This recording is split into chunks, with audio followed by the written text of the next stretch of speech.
Paula and I arrived at our condo about 7:30 on Sunday, July 28th, 2019. We were whipped from getting up at 3:30 a.m. and traveling all day. But the place was worth the trip, like living in the middle of a postcard, as Paula said. We entertained ourselves on the beach Monday, and that night, Judy took a red-eye flight and joined us Tuesday afternoon. Paula had hesitated to go into the water alone, but once Judy got there, they spent several hours a day in the surf. I tried it with their assistance, but the second time the waves hit me in the face several times too many, and I was through with that. While they played, I filmed. Boat-tailed grackles, which Connie had to ID for me, dolphins one morning, but mostly sanderlings and willets. We walked the beach and lounged in the hot tub and spent a lot of time at the condo, napping and cooking and gabbing. So I went to pull the car in, and there's this other car driving toward me, ready to take the spot. I'm going, who else would know about this spot? I'm going to get there first. I'm glad you didn't try to muscle me out. Did you notice I was standing there not moving, looking at you? Was I glaring? Or just... No, I didn't. I wasn't noticing you because I knew you were waiting to get in behind me. He's got some interesting things. He's got probably a hammer. You can tell it was worked by the Indians, and where it's notched, where they would have tied it onto a stick. How do you get that? I don't know. So will you keep any of that stuff? I don't want to display it in my house. What am I going to do? Well, that's why I'm asking. Yeah, I don't know what to do with those. You know, one of Connie's And it birdie is a friends. problem. You know, who else is going to cherish that or want it or anything? But that's something that you could... there's also something called freebie. Oh, I've never heard of that, but it's a good idea. If it's something that you don't think you're going to be able to sell or don't want to sell, but you'd like for somebody to have it Who will value it? who will value it, you just put it on freebie, and they're responsible for I was coming gonna and say, getting I'm sure it. they have cleared it to get it. You know, birders keep ridiculous records. Right. Connie's got, I don't know how many lists. Life lists, St. Louis list, St. Charles County list, St. Louis County list, Yard. Anyway, Year list. yeah.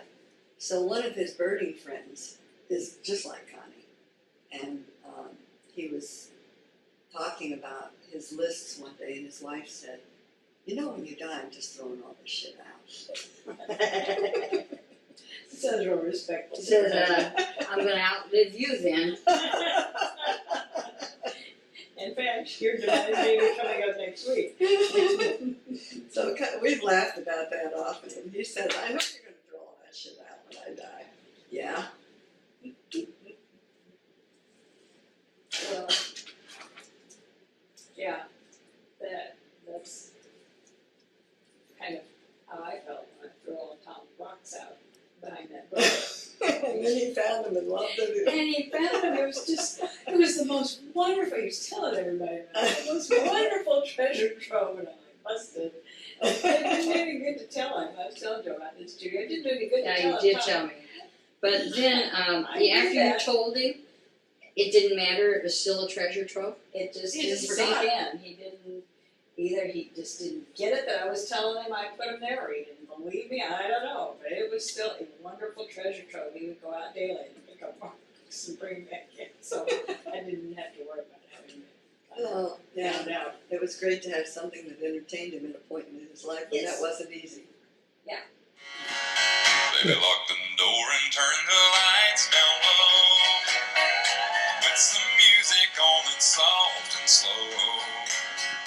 Baby, Paula introduced us to Josh Turner's Your Man. Thursday, we took the ferry to Ocracoke. It was overcast and drizzly, but cool. Perfect, really.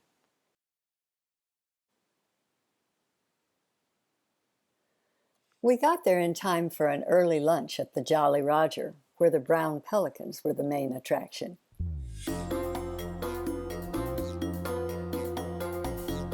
They and the gulls starred in our day trip.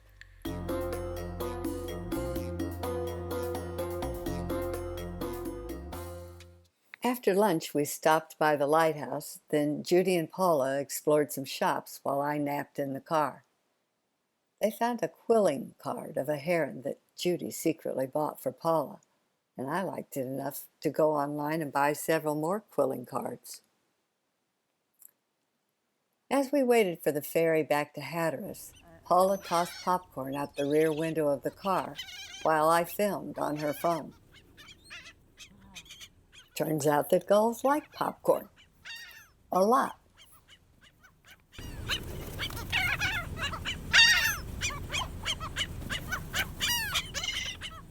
Gulls and pelicans also entertained us when we ate at Hatteras Soul and at the breakwater. We ate seafood every chance we got, and Paula was elated to get fresh crab meat. Well, me too. In the seafood department, fish tacos were as adventurous as I got, but Judy ordered the exotic. The fish she had at Hatteras Soul was so artistically prepared that it seemed criminal to cut it up.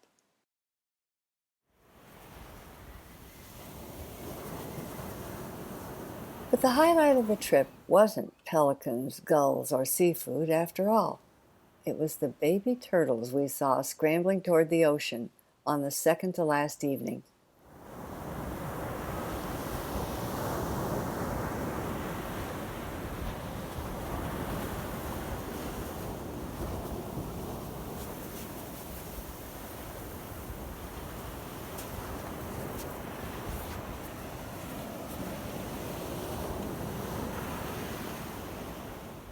Undaunted by the way the surf tossed him around, this one paddled frantically even as the waves swept him backward and then engulfed him and took him into the ocean.